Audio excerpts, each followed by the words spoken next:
hearing, reclaiming the process, examining the VBA claims transformation plan as a means to effectively serve our veterans. Through their service and sacrifice on behalf of our nation, veterans have ensured that our American way of life can continue long into the future. Our committee has the privilege of serving these heroes to whom we owe an immense debt of gratitude by ensuring that they have reasonable access to the benefits they earned. This access to promised benefits have been made ever more difficult in recent years, in my opinion, as VA continues to struggle with backlogs and unacceptable delays in getting our nation's veterans the benefits they need and have earned. On several occasions, Secretary Shinseki stated that the VA would break the back of the backlog in 2009. And in an effort to do just that, VBA has implemented a transformation plan and various initiatives that have great potential to ease such of these problems. However, despite the development of this transformation process, the backlog continues to grow, and the rate of accuracy and processing time has at best remained stagnant. Today, we will examine VBA's transformation plan and the effectiveness of these initiatives in resolving the core issue of processing time, accuracy of decisions, and eliminating the backlog. We will specifically focus most of our attention on the Veterans Benefits Management System, or VBMS, as you will hear it referred to throughout the hearing. Again, VBMS, which VA has consistently referred to as the cornerstone of its transformation process. I know that I and my fellow committee members, and I know our ranking member, have many questions to ask as to when this system will be ready for national rollout and how issues relating to the scanning of paper documents will be handled in the future.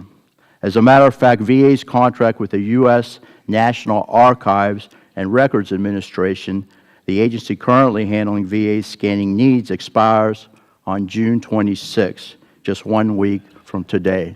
I'll ask what goes after, what's going to happen on June 27th. Do you have a plan?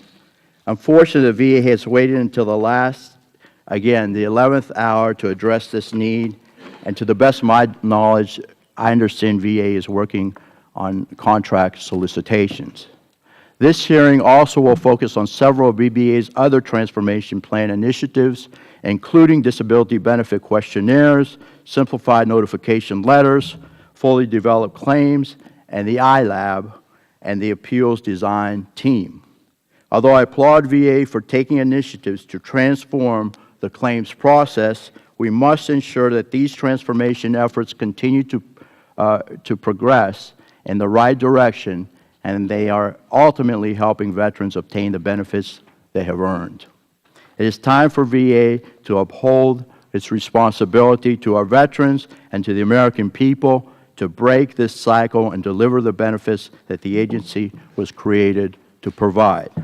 Also, I want to bring in an additional issue to the attention of the VA witnesses.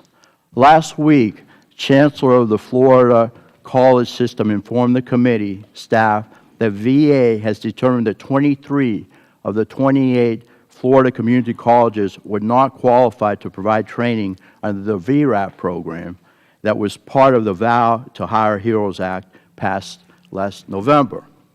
The reason given for this denial is that each of the 23 community colleges awards a very limited number of bachelor degrees, most often in technical and healthcare fields, such as bachelor's degrees in nursing. It is clear to me that VA is ignoring the traditional community-focused approach those schools continue to offer. Unlike four-year schools that offer bachelor's and higher degrees, generally without regard to the local needs, these schools continue to provide education and training that reflect what their surrounding communities need. In fact, using VA's narrow definition of community college, if a school awarded one bachelor's degree, along with hundreds or even thousands of associate's degrees, that school would not qualify for VRAP training. It is like saying and this is an analogy, that a bank that offers coffee to patrons is no longer a bank and is now Starbucks. This issue is not limited to the state of Florida. According to the American Association of Community Colleges, 64 of their members, again in Florida, Nevada, Georgia, Texas, North and South Dakota, Puerto Rico, Arizona, Utah, Kansas, Wisconsin, New York, Oklahoma, Pennsylvania, Hawaii, Vermont, Indiana, and Washington award or are authorized to award limited numbers of bachelor degrees. I will note that several of these states have high unemployment rates among veterans. Under Secretary Hickey, the VRAP legislation is intended to retrain unemployed veterans, and we cannot let even one of those slots go unfilled. I urge you in the strongest possible way to consider the spirit of the VRAP provision in defining the term community college and to ensure that veterans in these 18 states that I mentioned are given the opportunity to retrain for high-demand jobs. Thank you very much.